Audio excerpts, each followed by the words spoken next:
নমস্কার, আমি ডক্টর কৌশিক সরকার, consultant urologist বলছি ওভার অ্যাক্টিভ ব্লাডার নিয়ে। ওভার অ্যাক্টিভ ব্লাডার বললে আপনি হয়তো বুঝবেন না।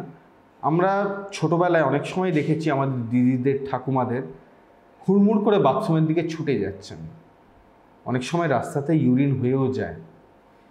এটাকেই আমরা বলি ওভার অ্যাক্টিভ ব্লাডার। মানে ধরুন আমার বা আপনার নর্মাল একজন লোকের ইউরিন ধরে রাখার ক্ষমতা আছে, একসাথে 500 সিসি ইউরিন ধরে রাখতে পারে সে। তার ব্লাডার কোনো আপত্তি জানায় না, সে বলে যে না আমার এতটা ধরতে কোনো অসুবিধা নেই। অনেক ক্ষেত্রে এমন আসে, স্পেশালি মহিলাদের একটা বয়সের পর, যখন ইউরিন ধরে রাখার ক্ষমতাটা কমে যায়, হয়তো 150 ইউরিন হলেই মনে হয় যে এক্ষুনি বাথরুমে যেতে হবে আমাকে, এবং যেতে যেতে হয়তো টপ টপ করে 2-4 ফোঁটা হয়েও যায়। এটা একটা মহিলাদের কাছে অত্যন্ত লজ্জার ব্যাপার। তারা অস্বস্তিতে পড়ে, তাদের সোশ্যাল এবং ফ্যামিলি লাইফ এফেক্টেড হয়, কোথাও বাইরে যেতে পারেন না, ঘুরতে পারেন না মনের মতো। এর কিন্তু খুব সোজা সলিউশন আছে। এইসব ক্ষেত্রে যেটা মেন চিকিৎসা হয় সেটা হচ্ছে ওষুধের মাধ্যমে চিকিৎসা। এইসব ক্ষেত্রে কিন্তু অপারেশনের কিন্তু কোনো রোল নেই। অপারেশনের তখন রোল আছে যখন ওষুধে যখন কাজ হয় না। এবং প্রস্টেটে যেমন অপারেশন হয়তো 5 থেকে 10% মানুষের হয় যাদের প্রস্টেটের সমস্যা আছে, এইসব ক্ষেত্রে হয়তো 1 লাখের মধ্যে একজনের অপারেশন লাগে। সবাই ওষুধেই ভালো হয়ে যায়, এবং ওষুধের সাথে কিছু ব্যায়াম তিনি যদি রেগুলারলি করে যান, আমরা খুব সহজে এই পেশেন্টদের একটা খুব ভালো কোয়ালিটি অফ লাইফ আমরা দিতে পারি।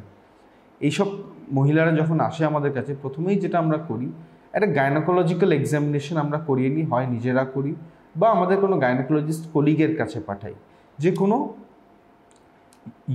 ইউটেরাসের কোনো সমস্যা নেই তো, ভ্যাজাইনার কোনো সমস্যা নেই তো, কোনো প্রোল্যাপস নেই তো। এগুলো যখন না থাকে তারপরে আমরা ইউরোলজিক্যালি আমরা একটা ইউরোফ্লোমেট্রি বা একটা পেচ্ছাপের ফ্লো টেস্ট যেটাকে বলে, একটা ultrasound KUB prostate with post void residue, আর একটা ইউরিনের রুটিন কালচার করি আমরা। এগুলো যদি আমরা দেখি যে ইউরিনারি ফ্লো ভালো আছে, তখন আমরা পেশেন্টকে একটা এক্সারসাইজ, কিগলস এক্সারসাইজ যেটাকে বলি, সেটা শিখিয়ে দিই আমরা। এবং তার সাথে অ্যান্টিকোলিনার্জিক বলে একটা গ্রুপ অফ মেডিসিনস আছে, সেগুলো শুরু করি। এই ওষুধের মাধ্যমেই সাধারণত পেশেন্টরা অত্যন্ত ভালো থাকেন।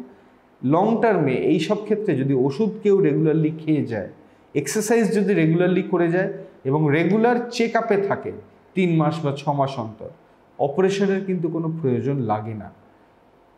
ওভার অ্যাক্টিভ ব্লাডারে সার্জারি রিকোয়ারমেন্ট এতটাই কম, প্রায় 1 লাখ পেশেন্টের মধ্যে হয়তো একজনের অপারেশন লাগে।